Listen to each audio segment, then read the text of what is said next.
وفضل زمانا على زمان كما فضل مكانا على مكان وإنسانا على إنسان ونشهد أن لا إله إلا الله وحده لا شريك له لا ضد له ولا ند له ولا مثل له ولا مثيل له ونشهد أن سيدنا وسندنا وحبيب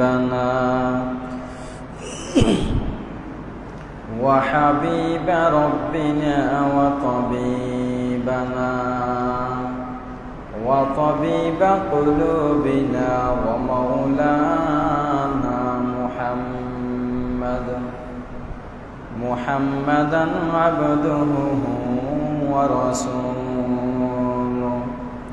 صلى الله تبارك تعالى عليه وعلى آله وأصحابه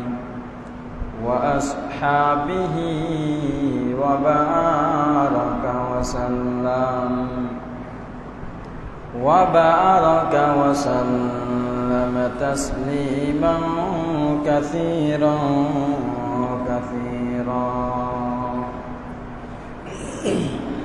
أما بعد فأعوذ بالله من الشيطان الرجيم بسم الله الرحمن الرحيم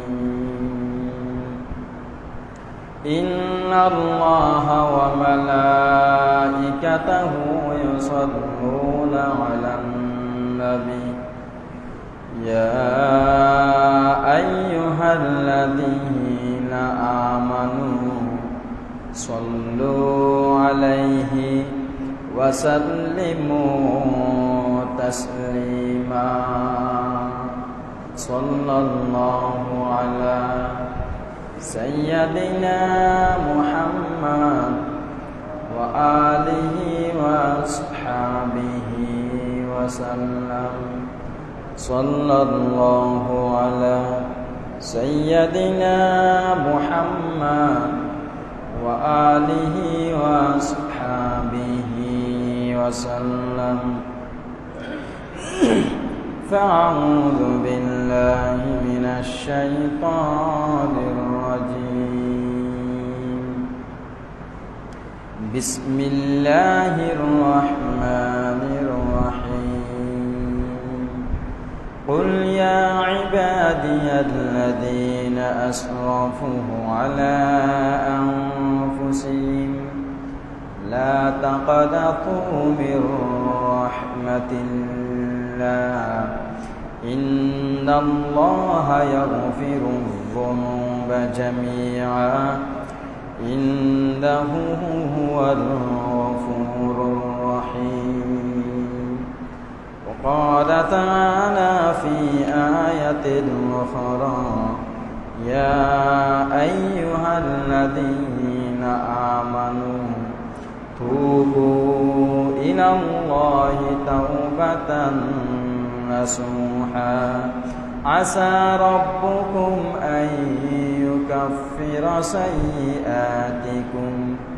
عسى ربكم أن يكفر عنكم سيئاتكم ويدخلكم جنات تجري من تحتها الأنهار وقال رسول الله صلى الله عليه وسلم كل بني آدم خطاء وخير الخطائين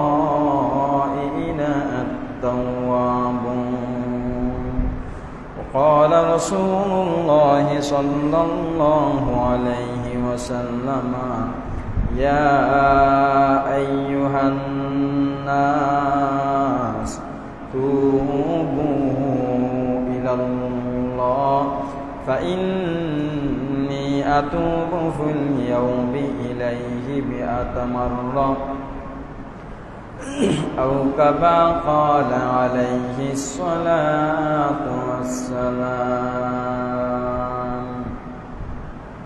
سبحانك لا علم لنا إلا ما علمتنا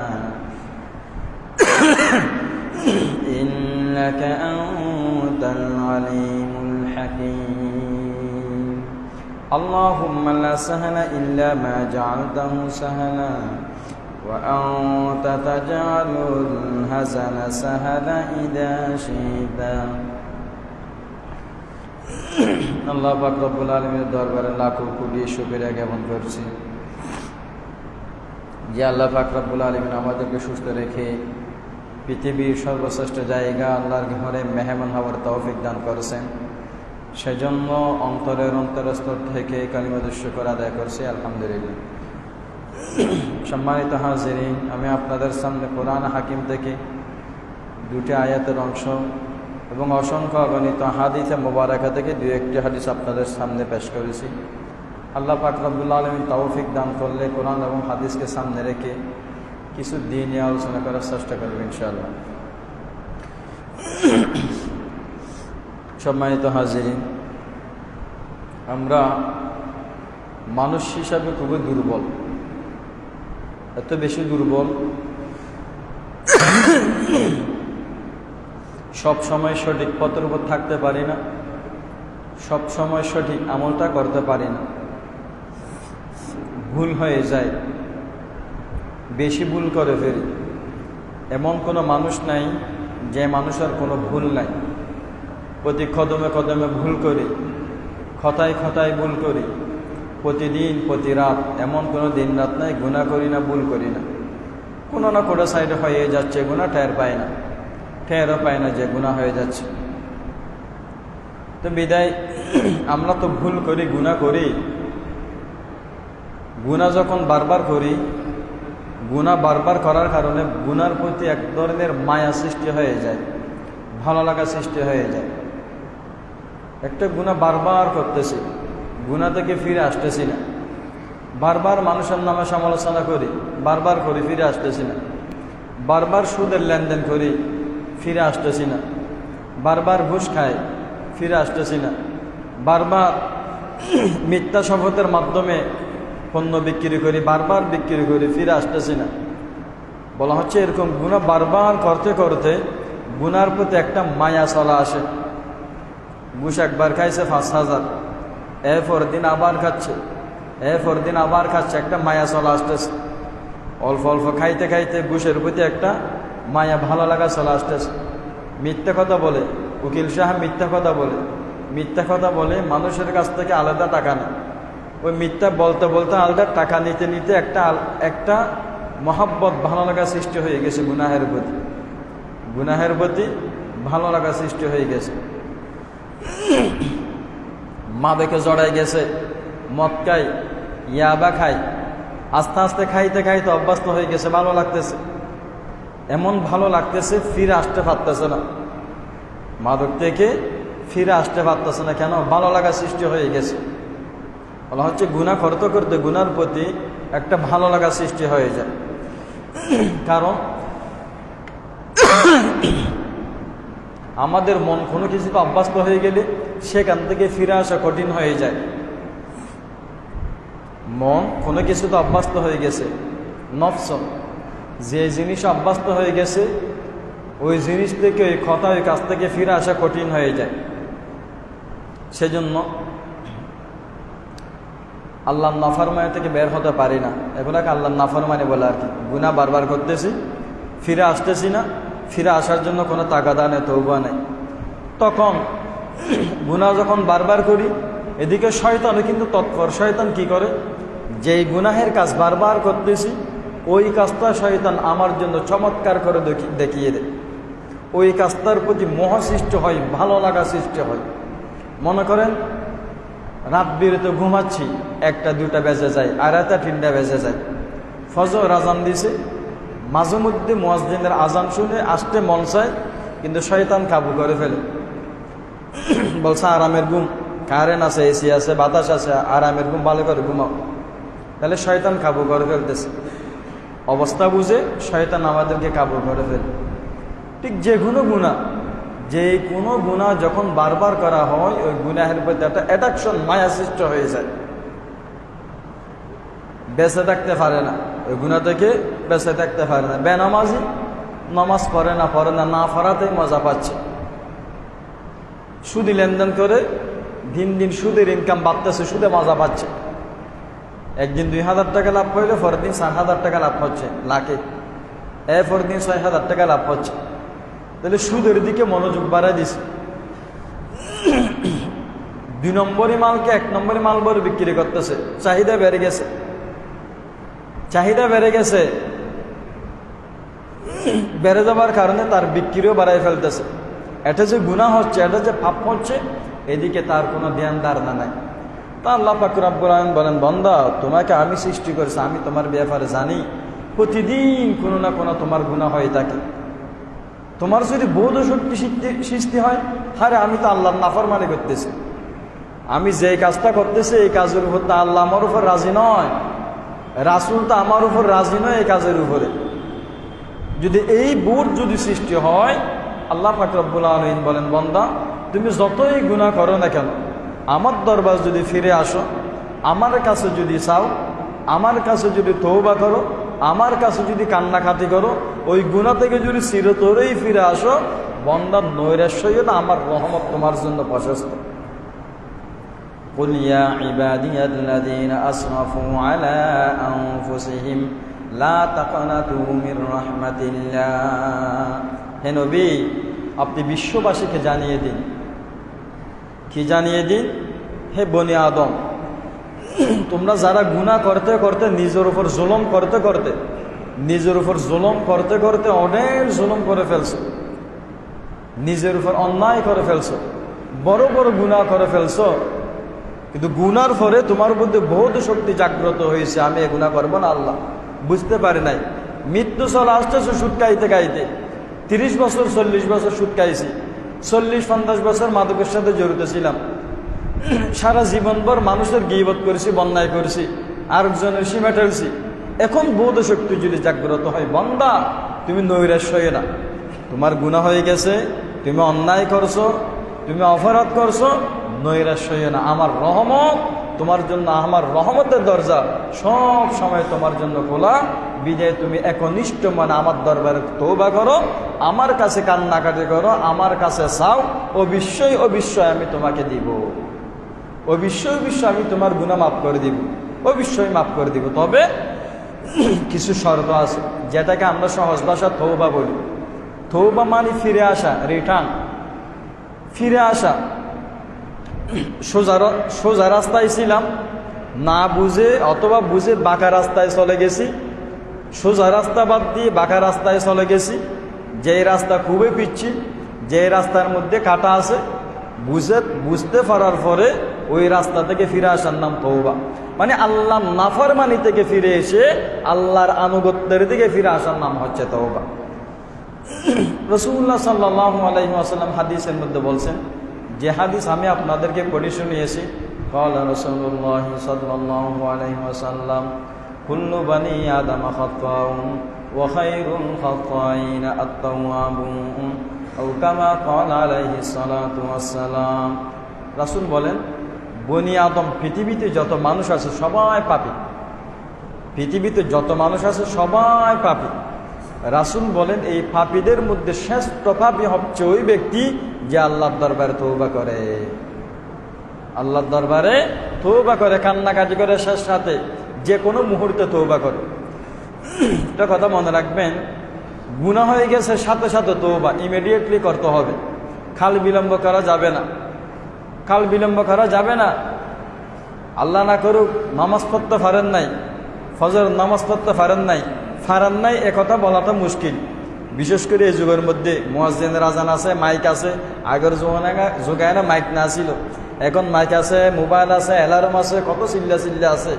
এই যুগের মধ্যে ফজর নামাজ পড়তে না পারা মানে আপনার সেই অবাগা আর কেউ নাই, আপনার সেই অবাগা বেঈমান আর কেউ নাই। আল্লাহ না করুক কোনো কারণে আপনি ঘুমের ওষুধ খাইছেন, এ টাইপের কোনো কিছু হয়েছে, কোনো কারণে আপনার ফজর নামাজ কাজা হয়ে গেছে, আল্লাহ মাফ করুক, এমনটা না হোক। সাথে সাথে তওবা করতে হবে, সাথে সাথে কাল বিলম্ব করা যাবে না। মানুষের বদনামি করে ফেলছেন চায়ের দোকানে, সাথে সাথে তওবা করতে হবে। আমাদের সমস্যা কি জানেন? গুনাহ চিনি না, গুনাহকে গুনাহ মনে করি না, গুনাহ কি সেটা বুঝি না, গুনাহ কি সেটা বুঝি না। সোশ্যাল মিডিয়ার মধ্যে একটা বক্তব্য দেখছিলাম 2-3 মাস আগে, আগের কোনো একজন এমপি অথবা মন্ত্রী বলতেছে আমার লাইফের মধ্যে কোনো পাপ নাই, নাউযুবিল্লাহি মিন যালিক। যেখানে আল্লাহ রসুল পর্যন্ত গ্যারান্টি দিতে পারে না রাসূলের কোনো পাপ নাই। হ্যাঁ, আল্লাহ তাআলা রাসূলকে বাঁচিয়ে এনে প্রোটেকশন করে, আল্লাহ তাআলা রাসূলকে বাঁচিয়ে এনে গুনাহ থেকে কেউ বলতে পারবে না আমার পাপ নাই। আমিও তো বলতে চাচ্ছি, একজন এমপি বলতেছে আমার লাইফে কোনো পাপ নাই, উনি পাপের সংখ্যা বুঝে নাই, পাপ কি সেটা বুঝে নাই। পৃথিবীর জমিনে কেউ বলতে পারবে না আমি মাসুম, আমি নিষ্পাপ, আমার পাপ নাই। যে বলে সে পাগল। রাসূল বলেন কুল্লু বনি আদম খাত্তাউন, সমস্ত বনি আদম পাপী। রাসূল বলে দিয়েছেন সমস্ত বনি আদম, আদম সন্তান পাপী। আমাদের কথা হচ্ছে আমরা পাপকে পাপ মনে করি না, পাপ বুঝতেছি না, পাপ বুঝতেছি না। কেউ কেউ মনে করে পাপ মানে শুধু বেনামাজি হওয়া, আবার কেউ কেউ মনে করে পাপ মানে বেপরদা, আবার কেউ কেউ মনে করে পাপ মানে গীবত, আবার কেউ কেউ মনে করে পাপ মানে সুদ, এর বাইরে আর পাপ নাই। আবার কেউ কেউ মনে করে পাপ মানে নারীর ইজ্জতকে যথাযথ রক্ষা করা, রক্ষা না করা এটাই পাপ। পাপ একটা বুঝে 90টা বুঝে না, পাপ একটা বুঝে 90টা বুঝে না। মনে মনে আরেকজনের ব্যাপারে ষড়যন্ত্র করছি, আরেকজনের ব্যাপারে ষড়যন্ত্র করছে, এখনো কাজটা করে নাই, সেটাও পাপ, সেটাও পাপ।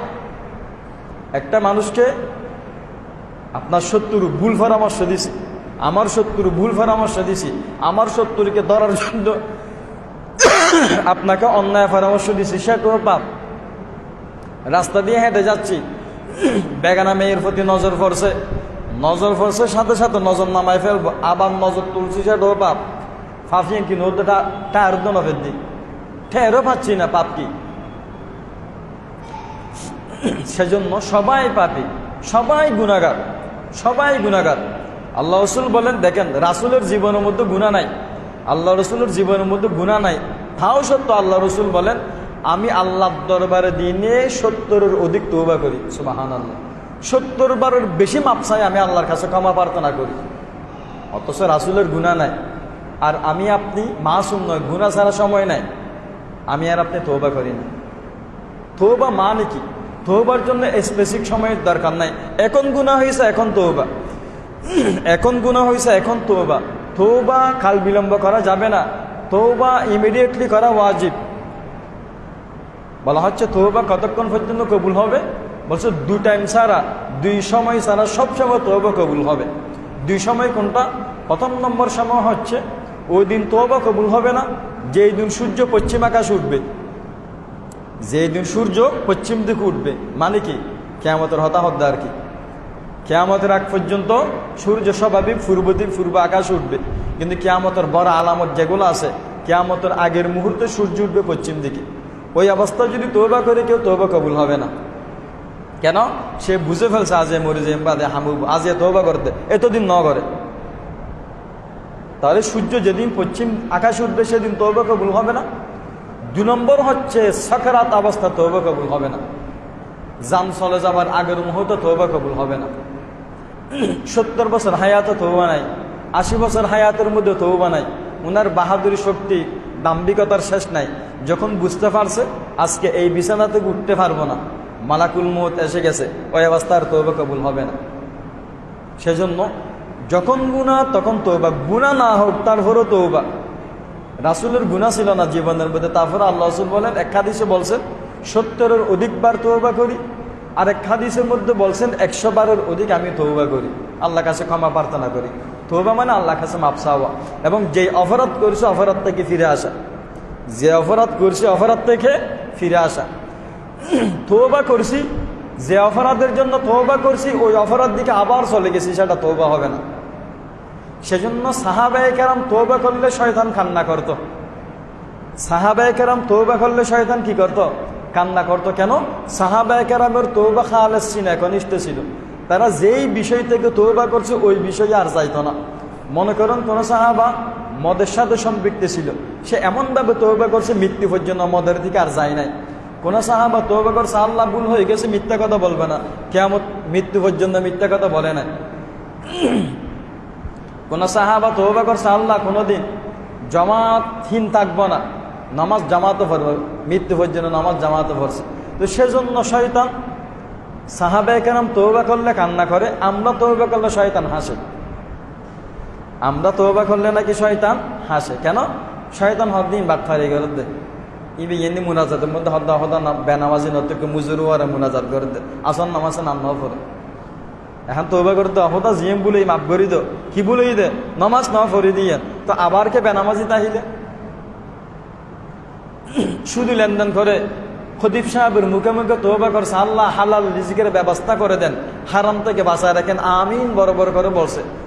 জুয়ান নামাজা পড়ে শুধু টেলে আগিয়ে, এটা তওবা না, এটা রসিকতা। তওবার নামে রসিকতা। তওবা মানি যেই কাজ থেকে তওবা করছি ওই কাজ থেকে ফিরে আসবে। খবরদার আজ যাব না, খবরদার বেনামাজি থাকবো না, খবরদার সুদে লেনদেন করবো না, খবরদার মিথ্যা কথা বলবো না, খবরদার মিথ্যা শপথ করে পণ্য বিক্রি করবো না, খবরদার জিনিস দিয়ে মানুষকে টাকাবো না। এটা তওবা। তওবা খরচার টাকাচ্ছেন, তওবা কবুল হবে না। সেজন্য বান্দা যখন আল্লাহর কাছে তওবা করে আল্লাহ নাকি বেশি খুশি হয়ে যায়, আল্লাহ বেশি খুশি হয়। আল্লাহ বলেন, বান্দা আমি তো সবসময় প্রস্তুত আছি তোমাকে আমার রহমতে ঢুকানোর জন্য, আমার দয়ার সাগরের মধ্যে তোমাকে ডুবিয়ে দেওয়ার জন্য। আমি চাচ্ছি তুমি আমার দরবারে আসো, তুমি আমার কাছে কান্না করো, তোমার কি সমস্যা আমাকে বলো। কিন্তু বান্দা তুমি এটা চাও না আমার কাছে তওবা করো না, আমার দরবারে সিজদাও দাও না, আমার কাছে কান্নাও করো না। তুমি তোমার অভিযোগগুলো মানুষকে বলো, তুমি তোমার অভিযোগগুলো ফেসবুককে বলো, আমি আল্লাহকে বলো না, আমি আল্লাহকে তোমার সমস্যার কথা বলো না। সেজন্য হাদিসের মধ্যে আছে, মানুষ যখন আল্লাহর কাছে তওবা করে আল্লাহ বেশি খুশি হয়ে যায়। কেমন খুশি হয়? রাসূলুল্লাহ সাল্লাল্লাহু আলাইহি ওয়াসাল্লাম একটা উদাহরণ দিয়ে বুঝাইছেন। কি উদাহরণ? বলছেন, এক মানুষ মরুভূমিতে তার উট নিয়ে সফরে যাচ্ছে। উটের ফিটের মধ্যে এই মানুষের খাবার দাবার, পানি, অন্ন, বস্ত্র সব কিছুই উটের মধ্যে আছে। দূরে কোথাও সফরে যাচ্ছে, আগের যুগে আর কি। তো সফরের যা যা দরকার সব কিছু এই উটের ফিটের উপর সে রাখছে। সফর করতে করতে জোহরের পরে হঠাৎ করে একটা গাছের ছায়ার নিচে সে একটু বিশ্রাম নিচ্ছে। গাছের ছায়াতে বিশ্রাম নেওয়ার পরে তার ঘুম চলে আসছে, ওই মানুষটার ঘুম চলে আসছে। ঘুম আসার কারণে এই উটটা কোথায় যেন হারিয়ে গেছে, আর পাচ্ছে না। ঘুম থেকে উঠছে, দেখতেছে উটটা নাই। তাহলে এই উটের মধ্যে এই মানুষের তার লাইফের সমস্ত জিনিসগুলো ওটের ফিটের উপর ছিল। খাবার থেকে শুরু করে, পানি থেকে শুরু করে যা যা দরকার সব কিছু তার ওটের মধ্যে ছিল। ওটটা আর পাচ্ছে না, অনেক খুঁজছে, কোথাও পাচ্ছে না। শেষমেশে হয়রান হয়ে একটা গাছার ছায়ার নিচে এসে বসা আছে, হেলান দিয়ে বসা আছে। হাই, আমার সব কিছু তো বরবাদ, সব কিছু বরবাদ হয়ে গেছে। যেই ওটের ফিটের মধ্যে আমার সফরের সমস্ত জিনিস, ওই ওটটাকে আমি খুঁজে পাচ্ছি না, সব কিছু বরবাদ। টেনশন করতেছে। ওই মুহূর্তে হঠাৎ করে সে দেখে উটটা তার সামনে এসে হাজির। উটটা তার সামনে এসে হাজির। সে খুশিতে বলে ফেলছে, আল্লাহুম্মা আনতা আবুদি ও আনা রব্বুকা। আনতা আবুদি, আল্লাহ আপনি আমার গোলাম, ও আনা রব্বুক, আমি আপনার প্রভু। এমনটা বলাতে যাইস না। সে খুশি ঈশ্বর মুখ দিয়ে কি বার গিয়ে নিজটা নবাদে খুশিতে নিজের মুখ দিয়ে কি বের হয়ে গেছে সেটা টের পায় নাই। রাসূলুল্লাহ সাল্লাল্লাহু আলাইহি ওয়াসাল্লাম বলেন, এই বান্দা হারানো উটকে খুঁজে পাওয়ার পর যেভাবে খুশি হয়েছে, ঠিক আল্লাহ পাক রব্বুল আলামিন বান্দা যখন গুনার করে আল্লাহর কাছে একনিষ্ঠ মনে তওবা করে, আল্লাহ এসে বেশি খুশি হয়ে যায়। সুবহানাল্লাহি ওয়া বিহামদিহি, এত বেশি খুশি হয়ে যায় আল্লাহ। রাসূলুল্লাহ সাল্লাল্লাহু আলাইহি ওয়াসাল্লাম সাহাবায়ে কেরামদেরকে উদাহরণ দিয়ে বুঝিয়েছেন। কি উদাহরণ? একবার একটা মহিলা যুদ্ধের মধ্যে ধরা পড়ছে। মুসলিম এবং কাফেরদের মধ্যে যুদ্ধ হচ্ছে, একজন কাফের মহিলা যুদ্ধের মধ্যে গ্রেফতার হয়েছে। এই মহিলার ছোট একটা বাচ্চা ছিল, দুধের বাচ্চা। মহিলা দুধের বাচ্চাটাকে খুঁজে পাচ্ছে না, দুধের বাচ্চা থেকে খুঁজে পাচ্ছে না। শেষে কি করছে, এই মহিলা যেই বাচ্চাকে পাচ্ছে তাকে দুধ খাওয়াচ্ছে, যেই বাচ্চাকে পাচ্ছে তাকে দুধ খাওয়াচ্ছে, বাচ্চাকে খুঁজে না পেয়ে। আল্লাহ রসুল সাহাবা কেরামদের থেকে জিজ্ঞেস করতেছে, হে সাহাবা, তোমরা বলো তো, এই মেয়ে নিজের বাচ্চাকে খুঁজে পাচ্ছে না, যদি নিজের বাচ্চাকে যদি খুঁজে পায়, তোমরা কি মনে করো এই মেয়ে এই বাচ্চাটিকে জাহান্নামে নিক্ষেপ করবে, আগুনে নিক্ষেপ করবে? তোমরা কি বলো? আল্লাহ রসুল সাহাবা একরাম থেকে জিজ্ঞেস করলে সাহাবারা সবাই এক বাক্য বলল, ইয়া রাসূলুল্লাহ, কখনো না। এই মা কিভাবে তার বাচ্চাকে আগুনে নিক্ষেপ করবে? যেই মা বাচ্চাকে না পেয়ে অন্য বাচ্চাকে আদর করতেছে, অন্য বাচ্চাকে নিজের দুধ খাওয়াচ্ছে, সে কিভাবে নিজের বাচ্চাকে আগুনে নিক্ষেপ করবে? তখন আল্লাহ রাসূল বলেন, এই মায়ের প্রতি সন্তানদের যেই দরদ, বান্দা যখন আল্লাহর কাছে তওবা করে, ওই বান্দার প্রতি আল্লাহর দরদ তার সেই বেশি। সুবহানাল্লাহি ওয়া বিহামদিহি। কত খুশি হয়ে যায় আল্লাহ বান্দা যখন আল্লাহর কাছে তওবা করে, চোখের পানি ফেলিয়ে একনিষ্ঠ মনে যখন আল্লাহর কাছে তওবা করে, আল্লাহ পাক রব্বুল আলামিন খুশি হয়ে যায়। তো তওবা কি? তওবা কিভাবে করা? তওবার কিছু শর্ত আছে। তওবার শর্তগুলো যদি পাওয়া যায়, তাহলে আপনার এবং আমার তওবা কবুল হবে। খুব ভালোভাবে খেয়াল করবেন, মনে রাখবেন। তওবার জন্য দোয়া দিয়ে যেগুলো আমরা মুখে পড়ি, এটা হচ্ছে দ্বিতীয় বিষয়। প্রথম বিষয় হচ্ছে মন থেকে সেটা ছাড়তে পারতেছি কিনা, মন থেকে একেবারে চিরতরে বন্ধ করতে পারতেছি কিনা, সেটাই হচ্ছে মুখ্য বিষয়। তওবার কয়েকটি শর্ত আছে। তাহলে তওবা শব্দের শাব্দিক অর্থ হচ্ছে রিটার্ন করা, ফিরে আসা। পারিভাষিক অর্থ হচ্ছে আল্লাহর নাফরমানি ছেড়ে দিয়ে, আল্লাহর নাফরমানি ছেড়ে দিয়ে আল্লাহর আনুগত্যের দিকে ফিরে আসার নাম হচ্ছে তওবা। তওবার কয়েকটি শর্ত আছে। এক নম্বর শর্ত হচ্ছে, আল্লাহর কাছে যখন তওবা করব, প্রথম শর্ত হচ্ছে যেই পাপের জন্য তওবা করতেছি ওই পাপ থেকে বিরত থাকবো। আল্লাহর কাছে তওবা করতেছি, আল্লাহ বয়স 50, 55, 45 হয়ে গেছে, আল্লাহ ফজর নামাজ জামাতে কয়দিন পড়ছি মনে নাই, বাকি 4 ওয়াক্ত নামাজ মাঝে মধ্যে পড়ি, কিন্তু ফজর নামাজ পড়তে পারি না। আল্লাহ আজ থেকে তওবা করতেছি, নেক্সট ভবিষ্যতে আর গুনাহ, ভবিষ্যতে আর ফজর কজা হবে না। এই তওবা করার পরেও যদি আপনি যদি ফজর আবার কজা করছেন, আপনার এই তওবা কবুল হবে না। তওবা সেটা নয়। তওবা মানে ফিরে আসতেই হবে, গুনাহ থেকে ফিরে রহমতের দিকে ফিরে যেতে হবে, আল্লাহর আনুগত্যের দিকে ফিরে যেতে হবে।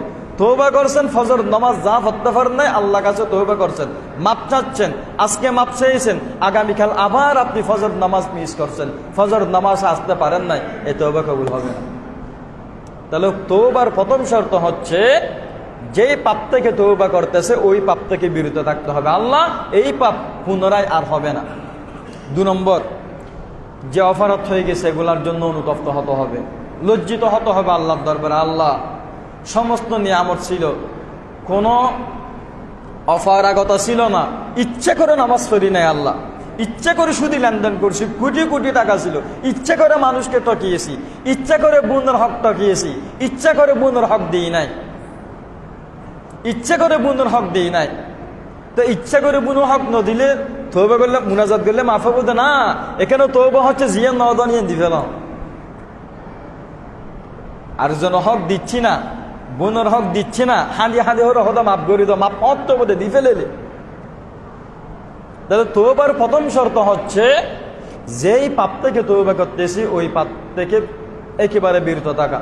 2 নম্বর, লজ্জিত হওয়া আল্লাহর দরবারে। আল্লাহ খুব লজ্জা হচ্ছে, খুব অনুতপ্ত হচ্ছে, আল্লাহ খুব নরম হয়ে গেছে, আল্লাহ বড় ভুল হয়ে গেছে। 2 নম্বর শর্ত। 3 নম্বর শর্ত, যেই পাপ হয়ে গেছে আল্লাহ এই পাপ পুনরায় আর হবে না, মর্মে আল্লাহর কাছে ওয়াদা করা। তাহলে বুঝিস অনেক ওয়াদা করবেন না আল্লাহ আল্লাহ গুনা জিয়ানত তওবা করম, ইয়ান নগরীম্মা বলি ওয়াদা করম দা আল্লাহ আল্লাহ আল্লাহ। সেজন্য 3 নম্বর শর্ত হচ্ছে, যেই গুনাহ থেকে তওবা করছি আল্লাহর কাছে প্রতিজ্ঞা করা, কমিটমেন্ট করা, আল্লাহ এই গুনাহটা সামনে আর হবে না। এই শর্তগুলো পাওয়া যেতে হবে, নইলে তওবা কবুল হবে না। 4 নম্বর, পাপটি, যেই পাপের জন্য তওবা করতেছি ওই পাপটা যদি বান্দার সাথে সম্পর্কিত হয়, তার হক তাকে দিয়ে ফেলা। ওই পাপটা যদি আল্লাহর সাথে সম্পর্কিত হয়, তার হক আল্লাহকে দিয়ে ফেলা। যেমন 3 বছর যাকাত দেন নাই, 4 বছর যাকাত দেন নাই, ফরজ যাকাত দেন নাই, ইচ্ছা করে দেন নাই, হঠাৎ করে আপনার বোধ শক্তি জাগ্রত হয়েছে, হাই রে আমি তো জাকাত দিই নাই, জাকাত তো ফরজ বিধান, আল্লাহর দরবার তো বাঁচতে পারবো না, আল্লাহ যে 3-4 বছর জাকাত দিই নাই এগুলা মাফ করে দাও, দোয়াল্লা নয়। আল্লাহ যে 3-4 বছর জাকাত দিতে পারে নাই, বিলম্ব হওয়ার কারণে, দেরি হওয়ার কারণে মাফ করে দিন, বাকি 4 বছর যেগুলো জাকাত ন দিন এখন দি ফেলে রাখো দাও। কথা বুঝতে হবে, জাকাত দিই নাই সেজন্য আর সগর ফানি হইতে পরে আগুদি টিয়া দিয়ে ফেলা করবে, তারপর সগর ফানি। তাহলে 4 নম্বর শর্ত হচ্ছে, যেই পাপের জন্য আল্লাহর কাছে ক্ষমা চাচ্ছি ওই পাপ যদি বান্দার সাথে সম্পর্কিত হয়, বান্দার হক বান্দাকে বুঝিয়ে দেওয়া, আল্লাহর সাথে সম্পর্কিত হলে আল্লাহর হক আল্লাহকে বুঝিয়ে দেওয়া। আমি উদাহরণ বলছি, 4 বছর জাকাত দিয়ে নাই, দেরি হওয়ার কারণে আল্লাহর কাছে তওবা করতেছি, আল্লাহ সামনে থেকে আর হবে না, জাকাত ওয়াক্ত মতো আদায় করে দেবা। বাদ বাকি যেই 3 বছর 4 বছর জাকাত দিয়ে নাই এগুলো আজকেই মানুষকে দিয়ে ফেলবে। হজ ফরজ হয়েছে, হজ করেন নাই, যথাযথ টাকা আছে, পর্যাপ্ত ব্যাংক ব্যালেন্স আপনার অ্যাকাউন্টের পর আছে, ইচ্ছা করে হজ করেন নাই, আপনি ইচ্ছা করে হজ করেন না, আল্লাহ কাছে তওবা করছেন, আল্লাহ দেরি হয়ে গেছে সেজন্য ক্ষমা করে দিন, এবছর করে ফেলি হজ। এটা যেহেতু আল্লাহর হকের সাথে সম্পর্কিত, এবছর আমি হজ করে ফেলব। হকটা যদি বান্দার সাথে সম্পর্কিত হয়, যেটা আমি আপনাদেরকে এতক্ষণ বুঝাচ্ছি, একজন আপনার কাছ থেকে 1 লাখ টাকা পাই, 2 লাখ টাকা পাই, আল্লাহর কাছে দোয়া করবেন, আল্লাহ সময় দিয়েছিলাম 1 বছর 5 বছর হয়ে গেছে, আল্লাহ তাকে ঘুরে দিতে পার নাই, আল্লাহ এই ঘুরানোর কারণে আমাকে মাফ করে দিন এবং আগামী খালে তার পাপ আমি তাকে দিয়ে ফেলবো। বুনোর হক দেন নাই, ফুফির হক দেন নাই, বোধ শক্তি জাগ্রত হয়েছে যে আপনার এই ইনকাম, আপনার এই সম্পত্তি আপনার জন্য জাহান্নামে আযাবের কারণ হবে, এই সম্পত্তি না দেওয়ার কারণে জান্নাতের ক্ষেত্রে আপনার প্রতিবন্ধকতা সৃষ্টি হবে, আল্লাহ আপনি আল্লাহর কাছে দোয়া করে তওবা করে প্রথমত যে দিতে দেরি করলেন সেজন্য কান্নাকাটি করে তওবা করলেন, দ্বিতীয় হচ্ছে তাড়াতাড়ি যার হক তাকে বুঝিয়ে দেন। বান্দার হক, একটা মানুষের বদনামি করছেন, সাইড দোকানে বদনামি করছেন একটা মানুষের, এখন আল্লাহর কাছে তওবা করছেন, আল্লাহ আমি অমুকের বদনামি করছিলাম, অমুকের বদনামি করে তার মান সম্মান কমাই ফেলছিলাম, তার ব্যাপারে উল্টা ফাল্টা পোস্ট দিয়েছিলাম, তার ব্যাপারে উল্টা ফাল্টা কথা বলে তার মান সম্মান আমি কমাই ফেলছিলাম, আল্লাহ আমি ভুল হয়ে গেছে, আমি টের পাইছি, আমাকে মাফ করে দিন। মাফ করবে আল্লাহ তাআলা, সেটা ঠিক আছে, সেখানে আপনাকে আরো একটা কাজ করতে হবে। কি কাজ করতে হবে? যেই মজলিসে বসে একটা মানুষের বদনামি করছেন, গীবত করছেন, ওই মজলিসে আবার বসে এই মানুষের সুনাম করতে হবে। আমি কি কথা বুঝাতে পারছি? আপনি যার বদনামি করছেন, গীবত করছেন, আপনার মনে আছে খামাখা ফাও একটা মানুষের বদনামি করে দিলেন, আপনার সাথে সমস্যা আছে, তাই জায়গা জমির সমস্যা আছে, তার ব্যাপারে একটা উল্টাপাল্টা কথা বলে দিলেন, সমাজে ছড়াই দিলেন, সে মাদকের সাথে সম্পৃক্ত নয়, আপনি প্রচার করতেছেন নিতে মদটাই মদ বেছে, অথচ তার সাথে মাদকের কোনো সম্পর্ক নাই, ওই যে আপনি তার সাথে শত্রুতা আছে এটা উদ্ধার করতেছেন। এখানে তওবা হচ্ছে আবার পুনরায় তার ব্যাপারে সুনাম করে, তার নাম করে, তারপর আল্লাহর কাছে ক্ষমা চাইবেন। সেজন্য বিষয়গুলো খুব ভালোভাবে খেয়াল রাখতে হবে। সুতরাং এই শর্ত মতো যদি তওবা করা হয়, আল্লাহ পাক রব্বুল আলামিন বলেন, বান্দা টেনশন করার দরকার নাই, আমি তোমার সমস্ত গুনাহ মাফ করে দিব, সমস্ত গুনাহ মাফ করে দিব। তবে এই শর্তগুলো পাওয়া যেতে হবে। আমি আবার বলতেছি, তওবা কবুল হওয়ার জন্য 7টি শর্ত আছে। 1 নম্বর শর্ত হচ্ছে, যেই পাপ থেকে, যেই গুনাহ থেকে তওবা করতেছি, ওই গুনাহ থেকে চিরতরে বিরত থাকতে হবে, ওখানে আর যাওয়া যাবে না। 2 নম্বর শর্ত, যেই গুনাহের কারণে আল্লাহর কাছে তওবা করতেছি, ওই গুনাহের জন্য আল্লাহর কাছে খুবই লজ্জিত হতে হবে, খুব লজ্জিত হতে হবে, খুব ছোট হতে হবে, বিনয়ী হতে হবে। 3 নম্বর, আল্লাহর কাছে ওয়াদা করা, আল্লাহ আমি যেই গুনাহ থেকে তওবা করতেছি, আল্লাহ আপনার কাছে কমিটমেন্ট করতেছি ভবিষ্যতে এই গুনাহ আর হবে না। 4 নম্বর, যে গুনার জন্য তওবা করতেছি, যে পাপের জন্য, ওই পাপটা যদি আল্লাহর সাথে সম্পর্কিত হয়, আল্লাহর হক আদায় করে দেওয়া, আর যদি বান্দার সাথে সম্পর্কিত হয়, বান্দার হক আদায় করে দেওয়া। এই শর্তগুলো পাওয়া গেলে আমি আর আপনি চমৎকার মানুষ। রাসূল একথা বলছেন, কুল্লু বানি আদম খাত্তাউন ওয়া খায়রুল খাত্তাইনা আত-তাওয়াবুন। রাসূল বলেন, মানুষ বলতে সবাই ভুল, মানুষ বলতে সবাই পাপী, সবচেয়ে ভালো পাপী হচ্ছে ওই ব্যক্তি যে সবসময় তওবা করে, আল্লাহর কাছে তওবা করে, আল্লাহর কাছে সবসময় তওবা করে। এখানে একটা প্রশ্ন হতে পারে, আসতে পারে যে হুজুর আমি তো আজকে তওবা করছি, আগামীকালকে ফজর নামাজ কাজা করব না, কিন্তু কালকে কাজা হয়ে গেছে। হতে পারে না। বলা হচ্ছে আপনি যতবার গুনাহ করবেন ততবার তওবা করেন, যতবার গুনাহ করবেন ততবার তওবা করেন। 100 বার আল্লাহকে কমিটমেন্ট দিয়েছেন, 100 বার কমিটমেন্ট দিয়েছেন যে গুনাহটা করবেন না, 100 বার আপনার হয়ে গেছে, আপনি 100 বার তওবা করেন। রহমতের দরজা সব সময় প্রশস্ত। সব সময় আল্লাহ বলেন, তুমি আমার দিকে আসতেছো কিনা আমি শুধু সেটা চাচ্ছি। বান্দা আমার দিকে আসো না, আমার কাছে সেই দেখো না। কান্না তো তুমি তোমার প্রেমিকার জন্য করলা, কান্না তো বন্ধুর জন্য করলা, কান্না তো রক্তের সম্পর্কিত অনেকের জন্য করলা, আমার জন্য একটু করে দেখো না বান্দা, আমার জন্য কান্না করে দেখো না। রাসূল বলেন নাই, قال رسول الله صلى الله عليه وسلم حرمت النار على ثلاثة أعين عين بكت من خشية الله وعين غضت عن محارم الله وعين سهرت في سبيل الله أو كما قال عليه الصلاة والسلام। রাসূল বলেন 3 চোখের উপর জাহান্নামের আগুন হারাম, 3টা চোখের উপর জাহান্নামের আগুন হারাম। এক নম্বর চোখ আইনিন বাকাত মিন খাশিয়াতিল্লাহ, ওই 2 চোখের উপর জাহান্নামের আগুন হারাম, যেই 2 চোখ জাহান্নামের ভয়ে কান্না করে। সুবহানাল্লাহ। কোনদিন কান্না করতে পারছি কিনা জাহান্নামের ভয়ে, আল্লাহর ভয়ে, খবর আযাবের ভয়ে কান্না করতে পারছি কিনা? দোকান পড়ে গেছে, চোখ দিয়ে কান্না বের হয়ে গেছে। ছেলে অসুস্থ, মা অসুস্থ, চোখ দিয়ে কান্না বের হয়ে গেছে। আল্লাহর যে নাফরমানি করি, বেনামাজি ছিলাম, মানুষকে ঠকাইছি, জুলুম করছি, সুদি লেনদেন করছি, এই গুনাহের জাহান্নামের ভয়ে কান্না আছে কিনা? সেজন্য রাসূল বলেন ওই চোখের উপর জাহান্নামের আগুন হারাম, যেই চোখগুলা আল্লাহর ভয়ে জাহান্নামের ভয়ে কাঁদে।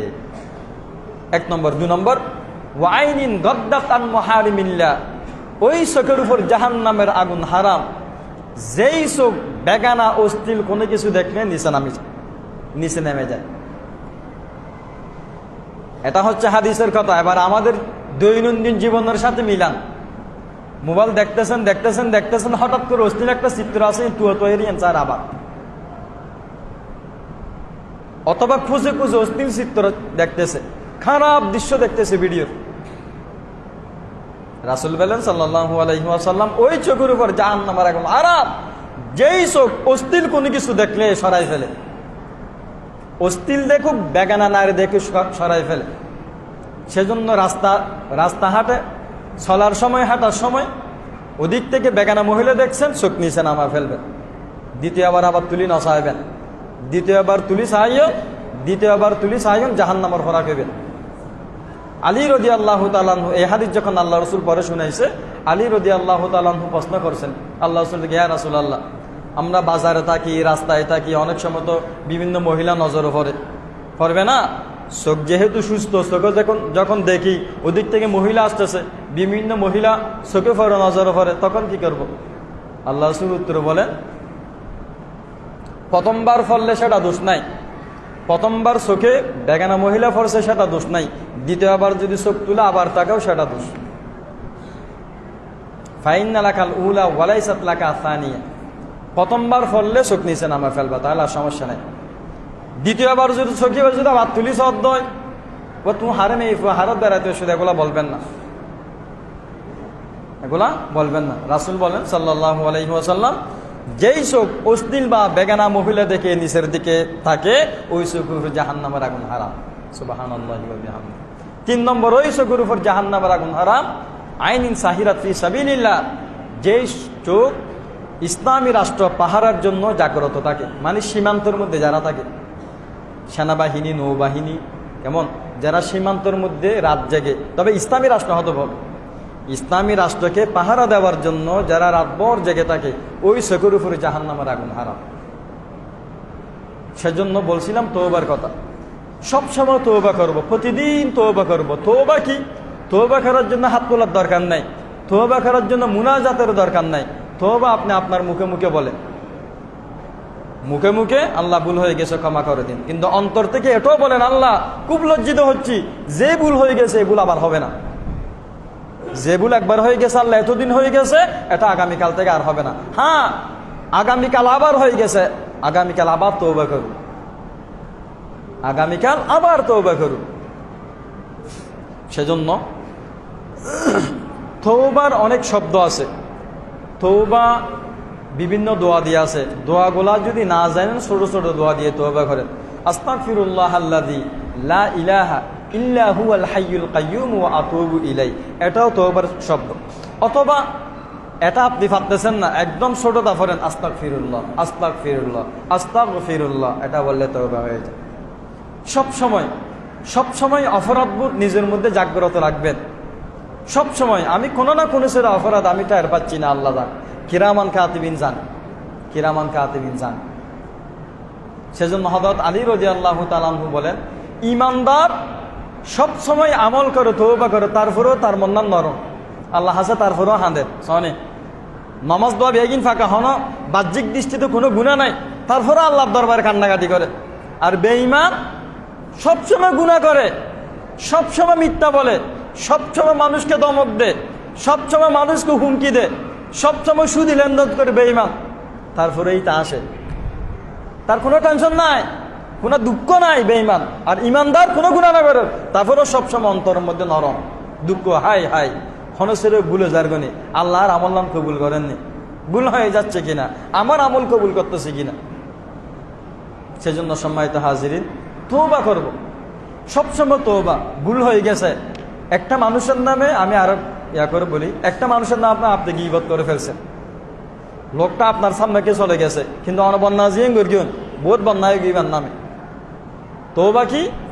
ওনার জন্য আল্লাহর দরবারে দোয়া করবেন, আল্লাহ এই ব্যক্তির গুনাহ মাফ করে দেন, আমি যে ব্যক্তির বদনামি করছি আল্লাহ এই ব্যক্তির সমস্ত গুনাহ মাফ করে দেন, তার রিজিকে বরকত দেন, নেক খায়াত দান করেন। কখনো করছেন কিনা জানি না, করবেন আজ থেকে। এই ফর্মুলাগুলো ইসলাম শিখিয়েছে আমাদেরকে, রাসূল শিখিয়েছে সাল্লাল্লাহু আলাইহি ওয়াসাল্লাম। তোমার ভাইয়ের বদনাম করলা, তোমার ভাইকে মানুষ ইসলামে ছোট করলা, তোমার পাওয়ার ছিল, পুরো বাজারের মধ্যে মানুষের সামনে একটা থাপ্পড় দিয়ে দিলা, তাকে ছোট করলা, সে গরিব মানুষ প্রতিবাদ করতে পারে নাই, তোমার মধ্যে বৌদ্ধ শক্তি জাগ্রত হয়ে গেছে, হাই আমি কি করলাম, এগুলোর হিসাব তো কালকে আল্লাহ পাক রব্বুল আলামিনের দরবারে দিতে হবে। সেজন্য তার কাছে তাড়াতাড়ি মাপ চান, তার জন্য দোয়া করেন, তার পক্ষ হয়ে সৎকার করেন। 170 টাকা দিদি অমুকর পক্ষতুন কেয়া ইবান আবার হতে করে ফেলে বান্না করি সমাজ। রাসূল আমাদেরকে এই পদ্ধতিগুলো শিখিয়ে দিয়েছে। সেজন্য যখনই গুনাহ হয়ে গেছে তওবা, রাসূল বলেন আমার গুনাহ না, আমি তারপরেও তওবা করছি, দিনে 70 বার উপর তওবা করছি, তাহলে আমাদের কয়বার তওবা করতে হবে? সেজন্য কোনো ধরনের দাম্ভিকতা থাকবে না, কোনো ধরনের অহংকার থাকবে না। কেন? আমি পাপী, আমি পাপী, আমি গুনাহগার, সবসময় কোনো না সাইডে আমার গুনাহ হয়ে যাচ্ছে, আমি কিভাবে অহংকার করব, আমার মধ্যে কিভাবে দাম্ভিকতা থাকবে? তাহলে সুতরাং তওবার জন্য ইস্তিগফার, আস্তাগফিরুল্লাহ, আস্তাগফিরুল্লাহ এতটুকু পড়লে হয়ে যায়। আরেকটা সাইয়্যিদুল ইস্তিগফার আছে, যেটা আমরা অনেক সময় বিভিন্ন মুনাজাত, বিভিন্ন দোয়ার মধ্যে পড়ে থাকি। আল্লাহুম্মা আনতা রব্বি, আমার মুখে একটু একবার পড়েন সাইয়্যিদুল ইস্তিগফার। এটাকে বলা হয় ইস্তিগফারদের লিডার, সর্দার।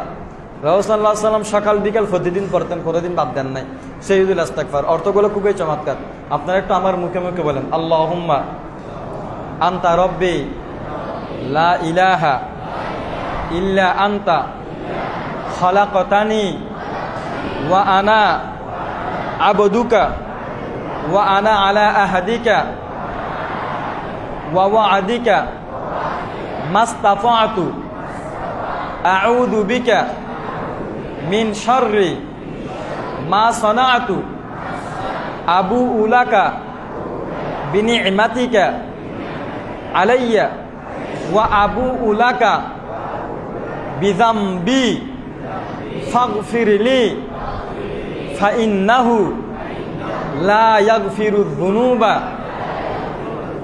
ইল্লা আনতা। এই ছোট দোয়া মুখস্থ করে ফেলবো, তোমরা যারা স্কুলে পড়ো, কলেজে পড়ো, মুখস্থ করে ফেলবা। আমরা মুসলমান, প্রয়োজনীয় দোয়াগুলা জানি না, প্রয়োজনীয় সূরাগুলা জানি না, তাহলে আমার এই ইসলামটা কাজ আসবে না। মুখস্থ হচ্ছে না, দেখে দেখে পড়বো। এখন ইউটিউব আছে, কেমন গুগলে চার্জ দেন, এখানে সাইয়্যিদুল ইস্তিগফার বলে চার্জ দিলে চলে আসবে, দেখে দেখে পড়বো, কোনো অসুবিধা নাই। তবে যে কথা বলতে চাচ্ছি, সব সময় আল্লাহর দরবারের মধ্যে তওবা করব, আল্লাহর দরবারে সব সময় তওবা করব, আস্তাগফিরুল্লাহ বলে বিভিন্ন দোয়ার মাধ্যমে তওবা করব। এক মহিলা দেখেন, রাসূলুল্লাহ সাল্লাল্লাহু আলাইহি ওয়াসাল্লাম দরবারে এসে বলতেছে, ইয়া রাসূলুল্লাহ, আপনি ফিরে আসেন, কিছু কথা বলবো। আল্লাহ রাসূল বলেন, হ্যাঁ আমি ফিরে আসি, বলো। বলছে, ইয়া রাসূলুল্লাহ, বড় একটা ভুল করে ফেলছি। কি ভুল? ইয়া রাসূলুল্লাহ, আমি ব্যভিচার করছি, জিনা করছি, এবং আমার পেটের মধ্যে যে সন্তানটা আছে এটা ওয়ালাদুজ জিনা, জিনার সন্তান। আচ্ছা বলেন তো, এটা আমাদের কারো দ্বারা সম্ভব হবে? আল্লাহকে ভয় পাইছে, পরিষ্কার হতে যাচ্ছে, গুনাহ করছে, পরিষ্কার হতে চাচ্ছে। রাসূল বলেন, না আমি একথা বিশ্বাস করি না। তুমি জিনা করছে একথা আমি বিশ্বাস করি না। কোন সাহাবী রাসূলকে গিয়ে যদি বলতে, ইয়া রাসূলুল্লাহ, একটা মিথ্যা কথা বলে ফেলছি, ইয়া রাসূলুল্লাহ চুরি করছি, রাসূল চেহারা ফিরে ফেলতে বলতে, আমি এগুলো বিশ্বাস করি না। কেমন মহাব্বত, মানুষের প্রতি কেমন সুন্দর ধারণা। তোমার দ্বারা মিথ্যা সম্ভব না, তোমার দ্বারা চুরি সম্ভব না, এটা কথা আমি বিশ্বাস করি না। আমাদের অনেক সময় হয় না, ইতো আর বন্ধু না, ইতো হনদিন চুরি নকরিব, ইতো হনদিন মিশাতানো হবে। এই ভালো ধারণা, এই ভালো ধারণা। সাহাবায়ে কেরাম যখন বলতে, ইয়া রাসূল এমন এমন গুনাহ হয়ে গেছে, রাসূল বলতেন, না আমি এগুলো বিশ্বাস করি না। এই মহিলা যখন এসে বলছে, ইয়া রাসূলুল্লাহ, একটা বড় ভুল হয়ে গেছে, আমার পেটের মধ্যে যে বাচ্চা আছে এটা ওয়ালাদুজ জিনা, এটা ব্যভিচারের মাধ্যমে এসেছে। রাসূল বিশ্বাস করো না। শেষে সাহাবায়ে কেরামদেরকে তদন্ত করার জন্য বলছে, তোমরা একটু তদন্ত করো এই মহিলার কথা সত্য কিনা। সাহাবায়ে কেরাম তদন্ত করে বের করছে মহিলার কথা সত্য। আল্লাহ রাসূল বলছেন, ঠিক আছে, এখন শাস্তি দিলে তো তোমার পেটের বাচ্চা মারা যাবে, তোমার সন্তান দুনিয়াতে আসুক, তারপর আমার সাথে দেখা করবা। ওই মেয়ে সন্তান প্রসবের পরে কিছুদিন পরে যখন বাচ্চা একটু বড় হয়েছে, রাসূলের দরবারে এসেছে। তা আমরা সকলেই জানি, বিবাহিত মহিলা অথবা পুরুষ যদি জিনায় ব্যভিচারে লিপ্ত হয়, তাদেরকে ফাতর মেরে হত্যা করে ফেলা, এটা আমাদের ইসলামের বিধান। যদি অবিবাহিত হয় তাহলে 100 বেত মারা। আমাদের সমাজের মধ্যে ফরকিয়া বেড়ে গেছে কেন? এই ইসলামের বিধানগুলো কার্যকর নাই। তাই বিবাহিত পুরুষ যদি আরেকজন বিবাহিত মহিলার সাথে কথা বলে ফরকিয়া করে, ফাতর মেরে ফেলতে হবে। উগ্র মারিলে পুরো দেশ ঠান্ডা হয়ে যাবে। ফাতর মেরে ফেলতে হবে, মহিলা হোক পুরুষ হোক। অবিবাহিত অবস্থায় প্রেম করছে রিলেশন, যেটাকে আমি আগেও বলছি, আপনারা যেটা প্রেম বলছেন, আমরা যেটাকে ভালোবাসা বলে, আল্লাহ রাসূল এটাকে বেহায়াপনা বলছে, কোরআন এটাকে জাহিলিয়া বলছে, কোরআন এটাকে জিনা বলছে, আর আপনি বলছেন প্রেম ভালোবাসা। আমাদের সমাজ বলে প্রেম ভালোবাসা, কোরআন বলে জাহিলিয়া, কোরআন বলে বেবিচার, কোরআন বলে জিনা, ইসলাম বলে জিনা, আল্লাহ জিনা বলে, কিন্তু সমাজ বলে প্রেম ভালোবাসা। এগুলা প্রেম ভালোবাসা না, এগুলা জিনা। কি বলছিলাম? আল্লাহ রাসূল বলেন, ওই মহিলাকে ফাতর মারার ব্যবস্থা কর। খতমত সাহাবায়ে কেরাম ফাতর মারছে, মাত্রা কি হয়েছে, ওই মহিলার মাথা থেকে কিছু রক্ত বের হয়ে একটা সাহাবীর গায়ে পড়ছে। ওই সাহাবীর জিনিসটা খারাপ লাগছে, তার উপরে মুছে ফেলছে। মানে লেখো হারাম মেয়ে এবার রক্ত কার গাছ খারাপ লেগে কেনা করি। রাসূল বলেন, মিয়া কিছু বুঝনি, এই মেয়ে চাইলে জানা করেছে যে কথা গোপন রাখতে পারতো, এই মেয়ে চাইলে সারা জীবন অপবিত্র থাকতে পারতো। এই মেয়ে আমার কাছে নিজে পবিত্র হওয়ার জন্য, পাক হওয়ার জন্য এই কথাটা বলছে। কি বলো তুমি? এই মেয়েকে আল্লাহ তাআলা এমন ভাবে ক্ষমা করছে, এই মেয়ের তওবা এত চমৎকার ভাবে কবুল হয়েছে, মদিনার যত জালেম আছে, মদিনার যত পাপিষ্ট আছে, এই মেয়ের তওবা গুলো যদি মদিনার সমস্ত পাপীর উপর বন্টন করে দেওয়া হয়, সবার গুনাহ মাফ হয়ে যাবে। সুবহানাল্লাহ। এরপর আল্লাহ রাসূল এই মেয়ের জানাজা পড়াইছেন। ওমর রাদিয়াল্লাহু আনহু জিজ্ঞেস করছেন, ইয়া রাসূলুল্লাহ, আপনি একজন বেবিচারী মহিলার জানাজা পড়াইছেন। আল্লাহ রাসূল বলেন, খবরদার এই কথা বলবে না। এই মেয়ে এখন আর জানিয়া নাই তো, এই মেয়ে তো পবিত্র হয়ে গেছে, আমরা তো তাকে পবিত্র করে ফেলছি। আল্লাহর দরবারে সে আর বাঁচবে না, সেজন্য আরেকটা কথা মনে রাখবেন, ইসলামী শরীয়তের যে আইনগুলো আছে, চুরি করছে, হাত কাটে ফেলছে, আল্লাহর দরবারের মধ্যে আর শাস্তি নব কে? দুনিয়ার মধ্যে দুনিয়াতে পেয়ে গেছে। জেনা করছে, 100 বেত মারছে অথবা ফাতর মেরে ফেলছে, ওরা শাস্তি নব। ইয়ে মুজ্জেদ তো দুনিয়ার শাস্তি গ্রহণ করবে, আখিরাতের শাস্তির ডরাই দেয়। আখিরাতের শাস্তিকে ভয় পাওয়ার কারণে দুনিয়ার শাস্তিকে গ্রহণ করছে। সেজন্য সময়তে হাজিরিন আসুন, সব সময় ইস্তেগফার, সব সময়। আড্ডা দিচ্ছে, আড্ডা অনেকক্ষণ হয়ে গেছে, হঠাৎ করে আপনি ইস্তেগফার করতে থাকুন, আস্তাগফিরুল্লাহ। জানেন না এই আড্ডার মধ্যে কি ভুল হয়ে গেছে, কার বদনামি করে ফেলছি, অথবা কতজনের বদনামির কথা কানে শুনছি। রাস্তা দিয়ে হেঁটে যাচ্ছেন, আস্তাগফিরুল্লাহ ইস্তিগফার পড়েন, তাসবিহ পড়েন। এই রাস্তা, এই মজলিস কাল কিয়ামতের দিন আল্লাহর দরবারে সাক্ষী দিবে, আল্লাহ এই রাস্তার উপর আমি সাক্ষী দিচ্ছি, এই জমিনে আমার বুকের উপরে অমুক বান্দা আপনার কাছে ইস্তিগফার করছিল, অমুক বান্দা জিকির করছিল। সেজন্য আল্লাহ বলেন ওয়াযকুরুল্লাহ যিকরান কাসীরা, বান্দা বেশি বেশি আমার জিকির করো। তো যখন আপনার জিহ্বার মধ্যে আল্লাহর জিকির সবসময় থাকবে, আল্লাহ তাআলা আপনাকে গুনাহ থেকে বাঁচাবে, মিথ্যা কথা থেকে বাঁচাবে, গীবত থেকে বাঁচাবে, হিংসা থেকে বাঁচাবে, যখন জবানের মধ্যে আল্লাহর জিকির তাজা থাকবে। সেজন্য আসুন আল্লাহর জিকির বেশি বেশি করি, আল্লাহর কাছে সব সময় তওবা ইস্তিগফার করি।